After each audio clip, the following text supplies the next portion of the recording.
ಆ ಏನಾಯ್ತಕ್ಕ? ಅದು ಟ್ರೈನಿಂಗ್ ಮಾಡ್ಬೇಕಾದ್ರೆ ಕೆಳಗ್ ಬಿದ್ಬಿಟ್ನಲ್ಲ, ಆಗ ಕೈ ತರ್ಚ್ಕೊಂಡ್ಬಿಟ್ಟಿದೆ. ಅದಕ್ಕೆ ಸಾಂಬಾರ್ ಮುಟ್ಟಿದ ತಕ್ಷಣ ಕೈ ಉರಿತಾ ಇದೆ. ನಂಗ್ ಗೊತ್ತಿತ್ತು ಇವತ್ ನಿಂಗ್ ಊಟ ಮಾಡ್ಬೇಕಾದ್ರೆ ಕೈ ಉರಿಯತ್ತೆ ಅಂತ. ಅದಕ್ಕೆ ಇವತ್ ನಾನೇ ನಿಂಗ್ ಊಟ ಮಾಡಿಸ್ಬೇಕಂತೆ. ಊಟ ಮಾಡಿಸ್ಬೇಕಂತೆ? ಯಾರು ಹೇಳಿದ್ರು ನೀನ್ ನನ್ಗೆ ಊಟ ಮಾಡಿಸ್ಬೇಕು ಅಂತ?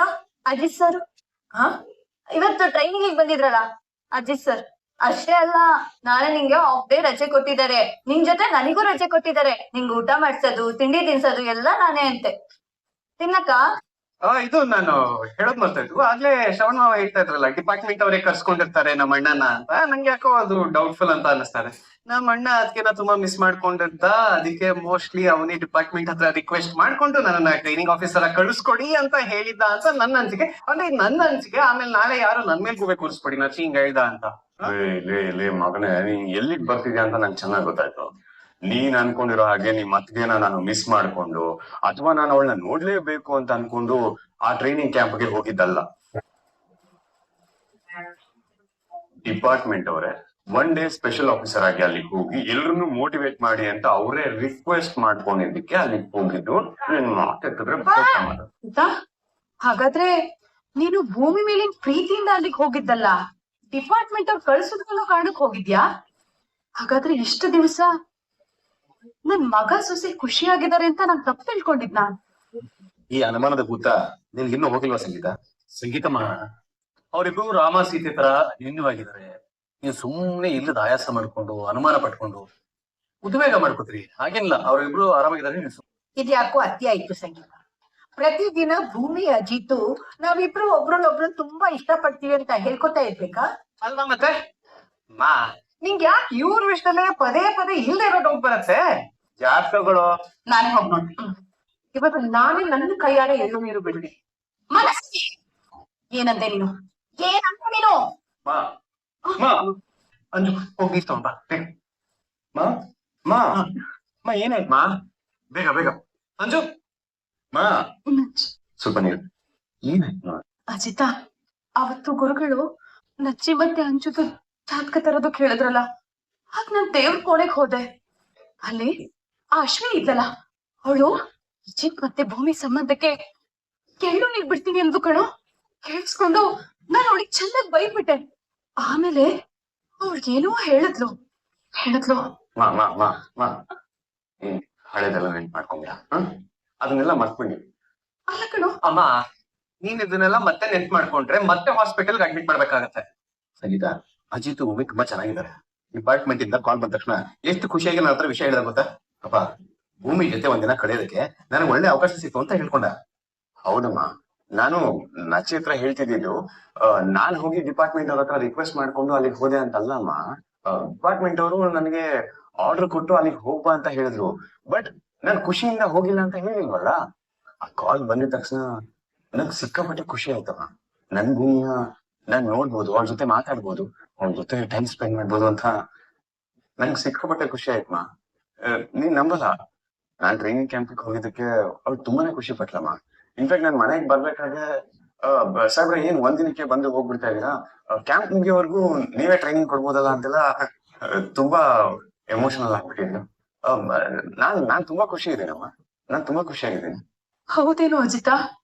ಅಯ್ಯೋ, ನಾನೊಬ್ಳು ತಟ್ಟಿ ಕಣೋ. ನಾನ್ ತಪ್ಪು ತಿಳ್ಕೊಂಡ್ಬಿಟ್ಟಿದ್ದೆ ಅನ್ಸುತ್ತೆ ಕಣೋ. ಅಜಿತಾ, ಏನೂ ಗೊತ್ತಿಲ್ಲ ಕಣೋ. ನಿಮ್ಮಿಬ್ಬರನ್ನು ನೋಡಿದ್ರೆ ಒಂದೊಂದ್ಸಾರಿ ನಿಮ್ಮಿಬ್ರ ಮಧ್ಯೆ ಏನೋ ಸರಿ ಇಲ್ಲ ಅಂತ ನನ್ಗನ್ಸುತ್ತೆ. ಯಾಕೆ ಅಂತಾನೆ ಗೊತ್ತಿಲ್ಲ. ನೋಡು, ನಚ್ಚಿ ಮತ್ತೆ ಅಂಜುನ ನೋಡಿದ್ರೆ ನನ್ಗೆ ಅನ್ಸೋದೇ ಇಲ್ಲ. ನಿಮ್ಮಿಬ್ರನ್ನ ನೋಡಿದ್ರೆ ನನಗೆ ಯಾಕೋ ಆ ರೀತಿ ಅನ್ಸುತ್ತೆ. ನಚ್ಚಿ, ಏನಾಗಿದ್ಯೋ ನನ್ಗೆ? ನನ್ಗೇನಾದ್ರು ತಲೆ ಸರಿ ಇಲ್ವೇನೋ? ನಿಜ ಹೇಳು. ಅಮ್ಮ, ನೀನು ಓವರ್ ಥಿಂಕ್ ಮಾಡ್ತಿದ್ಯಾ ಅಷ್ಟೇ. ಅದನ್ನ ಬಿಡು, ಎಲ್ಲಾ ಸರಿ ಹೋಗತ್ತೆ. ಅಮ್ಮ ನೋಡು, ನಾನು ಹೇಳುದು ನಿಜ ಅಲ್ವಾ? ಅಜಿತ, ಏನೋ ಹೀಗ್ ಕೇಳ್ತೀಯ? ಒಂದ್ ವೇಳೆ ನಾನು ಆ ದೇವ್ರ ಮಾತನ್ನ ನಂಬ್ತೀನೋ ಇಲ್ವೋ, ಆದ್ರೆ ನಿನ್ನ ಮಾತನ್ನ ಕಣ್ ಮುಚ್ಕೊಂಡ್ ನಂಬ್ತೀನಿ ಕಣೋ. ಅಮ್ಮ, ನಿನಗೇನು ಇಲ್ಲ, ನನ್ಗೂ ಭೂಮಿಗೂ ಏನೂ ಇಲ್ಲ.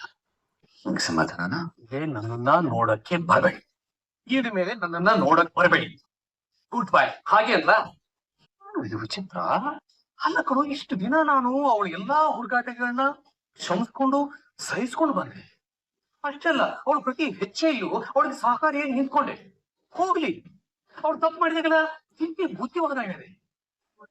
ಜೊತೆಗೆ ನೀವಿಬ್ರು ನೋವು ಕಾಲ ಸುಖವಾಗಿರ್ಬೇಕು ಅಂತ ಬಯಸಿ ಅಷ್ಟು ಬೋಧನೆ ಕೊಟ್ಟೆ.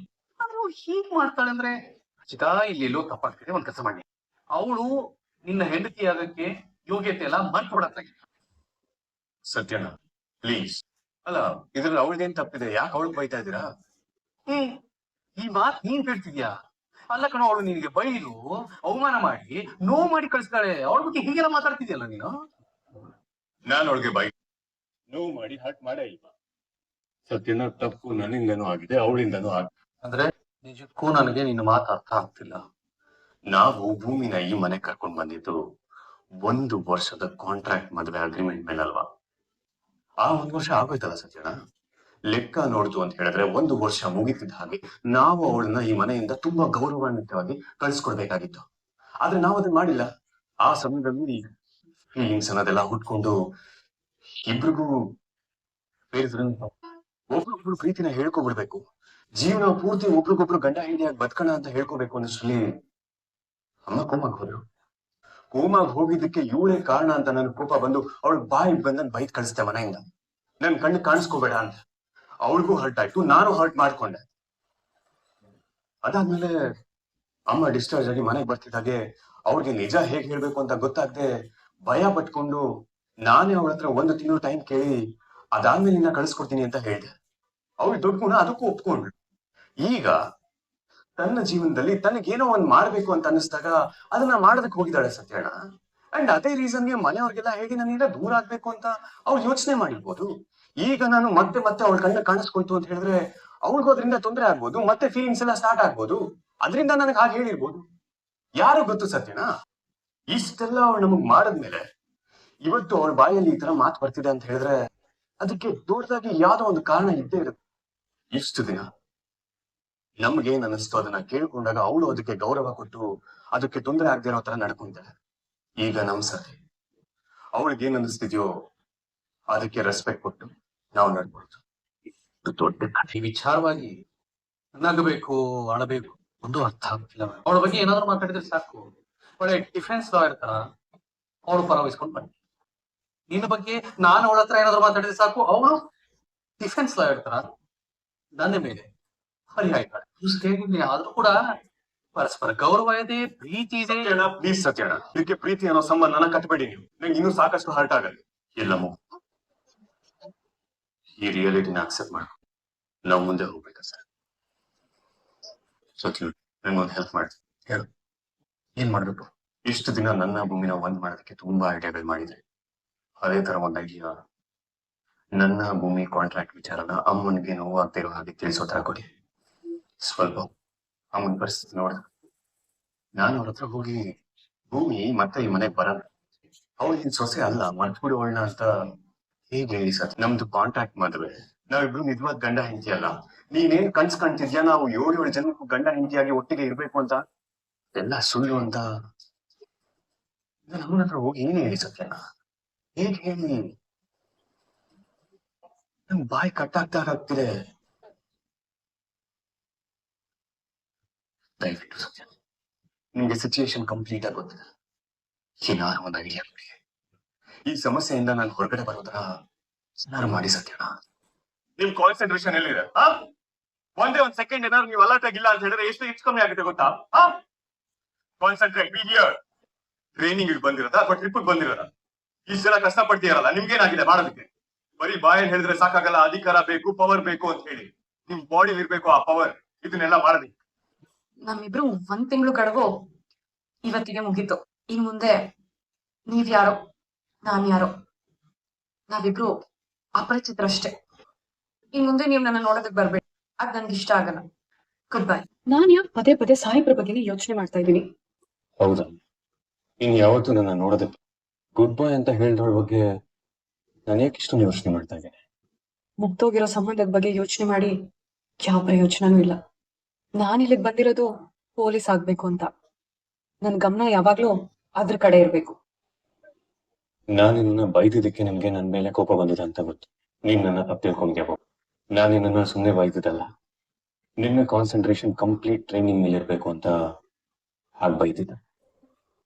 ಏನೇ ಆದ್ರು ಅಷ್ಟ್ ಜನದ ಮುಂದೆ ನನ್ನ ಟಾರ್ಗೆಟ್ ಮಾಡಿ ಹೇಳ್ಸಬಾರ್ದಿತ್ತು. ಅಲ್ಲ, ನಾನು ಒಬ್ಳೇ ನಾನು ತಪ್ಪು ಮಾಡಿದ್ದು, ಇವ್ರು ಯಾರು ತಪ್ಪೇ ಮಾಡ್ಲಿಲ್ಲ. ಬೇರೆಯವ್ರ ಬಗ್ಗೆ ನನಗೆ ಗೊತ್ತಿಲ್ಲ. ನನಗೆ ನೀನ್ ಗೆಲ್ಬೇಕಷ್ಟೇ. ನಾನು ಗೆಲ್ತೀನಿ. ನಾನು ಗೆದ್ದು ಅವ್ರ ಮುಂದೆನೆ ತಲೆ ಎತ್ತ ತಿರುಗ್ತೀನಿ. ನಿನ್ನ ಗೆಲುವಿನ ಸಾಮರ್ಥ್ಯ ಎಂತದ್ದು ಅಂತ ನಿನಗೆ ಗೊತ್ತಿಲ್ಲ ಭೂಮಿ. ಎಷ್ಟೋ ಜನ ಹೆಣ್ಮಕ್ಳು ಕನ್ಸ್ ಕಾಣ್ತಿರೋರ್ಗೆ ನಿನ್ನ ಗೆಲುವು ಸ್ಫೂರ್ತಿ ಆಗತ್ತೆ. ಬರೀ ಕನ್ಸಿಟ್ಕೊಂಡ್ರೆ ಸಾಕಾಗಲ್ಲ. ಆ ಕನ್ಸನ್ನ ಈಡೇರಿಸ್ಕೋಬೇಕು ಅಂದ್ರೆ ಎಂತ ಕಷ್ಟ ಒಂದು ಎದುರಿಸಿ ನಿಲ್ಬೇಕು ಅನ್ನೋದು ನಿನ್ನಿಂದ ಕಲಿ. ನಾನಿವತ್ತು ನಿನಗೆ ಬೈದಿರೋದ್ರಿಂದ ನಿನ್ಗೆ ಕೋಪ ಬಂದಿರ್ಬೋದು. ನನಗದಕ್ಕೆ ಬೇಜಾರಿಲ್ಲ. ಆದ್ರೆ ಆ ಕೋಪದಿಂದ ಒಂದು ಕಿಚ್ಚು ಬಂದು ನೀನ್ ಅನ್ಕೊಂಡಿರೋದನ್ನ ಸಾಧಿಸ್ಲೇಬೇಕು ಅಂತ ನೀನ್ ಕಷ್ಟಪಡ್ತಿದ್ಯಲ್ಲ, ಅದು ನನಗೆ ಬೇಕಾಗಿದೆ. ಈ ಮುಂದೆ ನಾನು ಯಾರ ಬಗ್ಗೆನೂ ಗಮನ ಕೊಡಬಾರ್ದು. ನನ್ನ ಲೈಫ್ ಬಗ್ಗೆ ಮಾತ್ರ ನಾನು ಯೋಚನೆ ಮಾಡ್ಬೇಕು. ಇಲ್ಲ, ಇನ್ಮೇಲೆ ಈ ತರ ಬೇಡದಿರೋ ವಿಚಾರಗಳಿಗೆ ತಲೆ ಕೆಡ್ಸ್ಕೊಬಾರ್ದು. ಇನ್ಮೇಲೆ ನಾನಾಯ್ತು, ನನ್ನ ಕೆಲಸ ಆಯ್ತು, ನನ್ನ ಕುಟುಂಬ ಆಯ್ತು ಅಂತ ಇರಬೇಕು. ಆಗೋ ಕೆಲ್ಸಗಳ ಮೇಲೆ ಫೋಕಸ್ ಮಾಡ್ಬೇಕು. ಯಾರ ಸಹಾಯನೂ ಇಲ್ಲದೆ ಭಾಗ್ಯವನ್ನ ನಾನೇ ಬಿಡಿಸ್ಬೇಕು. ಅಯ್ಯಯ್ಯೋ, ಆ ಕೇಸ್ ನೋಡ್ಕೋತಾ ಇರೋದೇ ನಮ್ ಸಾಹೇಬ್ರಲ್ವಾ? ಹಾಗಿದ್ಮೇಲೆ ಅವ್ರ ಸಹಾಯ ಇಲ್ಲದೆ ಹೇಗ್ ಭಾಗ್ಯವನ್ ಬಿಡ್ಸೋದು?